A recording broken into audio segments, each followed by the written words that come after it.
Bonjour chers frères et sœurs en Christ, ça va être vraiment une joie pour moi de partager la parole de Dieu avec vous ce matin.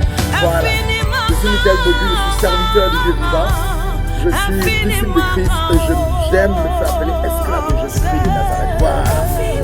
Alors ce matin, je suis là pour que nous puissions partager la parole de Dieu et dire à les frères que nous sommes le sanctuaire du Dieu vivant, dont nous ne pouvons pas vivre comme nous vivons. Prions le Seigneur. Notre Père et notre Dieu, Créateur du ciel et de la terre, je bénis ton Saint-Nom, je t'élève en dignité avec un esprit.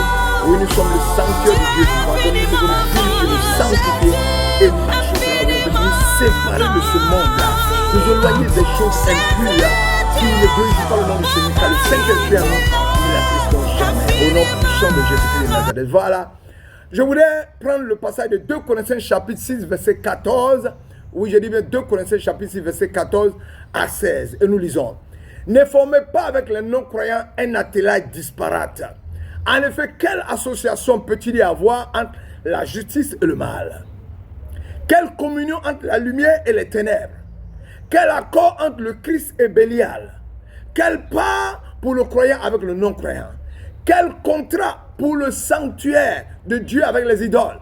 En effet, nous sommes, nous, le sanctuaire du Dieu vivant, ainsi que Dieu l'a dit, j'habiterai, je marcherai au milieu d'eux, je serai leur Dieu et eux, ils seront mon peuple. Tu vois ce que Dieu dit de toi? Alors tu ne peux pas, et aussi dit, aussi, dans le verset 17 que j'ajoute, aussi, sortez du milieu d'eux et séparez-vous, dit le Seigneur, ne touchez pas ce qui est impur, et moi je vous accueillerai. Et je serai pour vous un père, et vous, vous serez pour moi des fils et des filles, dit le Seigneur Tout-Puissant. Puisque nous avons de telles promesses, bien-aimées, purifions-nous de toute souillure de la chair et de l'esprit en portant la sainteté à son achèvement dans la crainte de Dieu. Tu ne dois pas demeurer dans l'impudicité, tu ne dois pas demeurer dans la colère, tu ne dois pas demeurer dans la bagarre, tu ne dois pas demeurer dans la souillure, tu ne dois pas demeurer dans la convoitise, tu ne dois pas demeurer dans le mensonge, tu ne dois pas demeurer dans les détournements, tu ne dois pas demeurer dans la convoitise, tu ne dois pas demeurer dans convoiter la femme de ton frère et de ta soeur. Tu ne dois pas demeurer dans le mal. Tu ne dois pas prêcher un faux évangile, tu ne dois pas sortir pour prêcher des choses qui n'existent pas. Tu ne dois pas dire non, il y a telle chose qu'on doit faire alors qu'on ne la fait plus. Parce que le sel, par exemple, on n'en a plus besoin. Tu ne dois pas pratiquer l'ésotérisme et le mysticisme. Et tu dois porter la sainteté à son achèvement. Tu dois te sanctifier. On doit aller à la séparation. Peut-on associer la lumière avec les ténèbres? Non. La lumière, quand elle arrive, les ténèbres disparaissent. Un endroit où il y a les ténèbres, il n'y a pas de lumière. Mais quand la lumière arrive, les ténèbres disparaissent. Donc si tu es lumière, comment peux-tu être dans un endroit où il y a la lumière et à la fois les ténèbres? Ce n'est pas possible. Tu ne peux pas être un enfant de justice et puis pratiquer l'injustice. Ce n'est pas possible. La justice, quand elle est là, l'injustice n'est pas là. Quand l'injustice est là, la justice n'est pas là. Oh, tu es là pour faire appliquer la justice. Non, tu ne peux pas faire ça. La parole de Dieu nous interdit, à nous qui sommes lumière, de nous mettre dans les alliances avec les enfants du diable, c'est-à-dire les enfants du monde. Hein, quand tu lis le verset 17, toi-même tu vois qu'est-ce qu'il a dit au verset 17. Aussi sortez du milieu d'eux et séparez-vous, dit le Seigneur, ne touchez pas ce qui est impur, moi je vous accueillerai. C'est ce que le Seigneur dit. Qu'est-ce que cela peut signifier pour toi aujourd'hui? La séparation avec le monde fait de nous des co-héritiers de Dieu. À ce fait, nous ne devons pas nous souiller, mais plutôt mener une vie de sanctification. Comment t'as-t-elle aujourd'hui à mener une vie de sanctification? Est-ce que tu mènes une vie de sanctification? Est-ce que tu n'es pas en train de vivre des vies qui ne sont pas la gloire de Dieu? Est-ce que tu n'es pas en train de vivre des vies qui ne seraient pas le nom de Dieu? Est-ce que tu n'es pas en train de te cacher pour vivre une vie qui n'est pas à la célébration de la puissance de Dieu? C'est ce que tu fais. Le Seigneur veut te dire d'arrêter cela. Tu ne peux pas être un chrétien qui marche avec les frères en Christ et qui se retrouve dans des bars nuitamment. Tu ne peux pas être un chrétien qui dit qu'il déclare qu'il est chrétien alors qu'il vit une vie remplie de dépravation et d'impureté.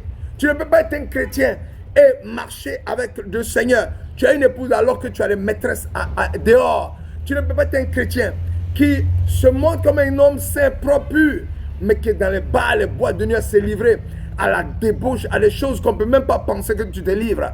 Tu ne peux pas être un chrétien, on te voit, on croit qu'on a affaire à un saint, mais en toi, il y a la mort et les ténèbres. Alors sors de telle vaine façon de vivre pour que Dieu puisse t'éclairer. Non, Dieu ne peut pas s'associer au mal.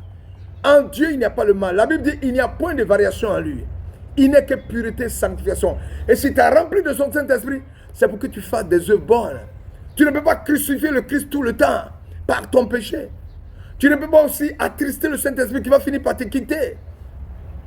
Tu es un homme de Dieu, marche dans la voie du Seigneur. Ne proclame pas un évangile qui est faux. Ne mets pas un joug sur la tête des gens qui ne peuvent pas supporter, que toi-même tu ne peux pas supporter. Ils ont accepté Jésus-Christ, ils sont devenus de nouvelles créatures. Toi, tu leur dis encore qu'il y a des réclamations sur la vie, non? Nous sommes une famille de 12 personnes. Si moi j'ai décidé de quitter les pratiques mystiques, sataniques et démoniaques de cette famille qui a accepté Jésus-Christ de Nazareth, et qu'on m'a plongé par immersion, que je suis sorti, et que je marche dans les voies du Seigneur maintenant, et que j'ai régné mon passé, moi, il peut y avoir des réclamations, mais ces réclamations ne m'atteindront jamais parce que je suis en Jésus. Puisque le sang de Jésus est fort, puissant pour me laver et me purifier de toute abomination, de tout malheur, de toute réclamation. Mais tu ne peux pas prêcher que des personnes qui ont accepté Jésus, qui marchent en nouveauté de vie, en sainteté de vie, ont toujours des réclamations sur eux. Non, c'est un mensonge. Et je ne veux pas que cela pullule dans le corps du Christ. Frères et sœurs, ne suivez pas de tels pasteurs. Si j'ai accepté Jésus-Christ de Nazareth, mais que je continue de vivre l'ancienne vie que mon père vivait en pratiquant les fétiches, en ce moment, il y a les réclamations qui sont comme moi et qui vont m'atteindre. Mais si j'ai accepté Jésus-Christ de Nazareth, que je marche à lui en cette vie, et que je suis dans la pureté, et que le Christ est là, le sang de Christ est fort et puissant pour me laver de tout péché, de toute condamnation passée, et me protéger de toute réclamation de Satan. C'est ça qui est la vérité. Pourquoi toi, pasteur, tu veux donner un joug que toi-même, Dieu, toi-même, enfant de Dieu, tu ne peux pas porter? Pourquoi ça? C'est de la méchanceté. C'est une volonté d'escroquerie. Détruis de telles choses dans ta vie, renverse-les, et que la gloire de l'Éternel soit manifestée. Frère, je suis venu t'annoncer que tu ne peux pas être dans les ténèbres et être dans la lumière. Ce n'est pas possible. Il te faut choisir un camp. Et le meilleur des camps, c'est la lumière. L'Éternel dit, je mets devant toi la vie et la mort. Il dit, choisis la vie et tu vivras. C'est ce que je te souhaite. Tu ne peux pas être dans les deux camps.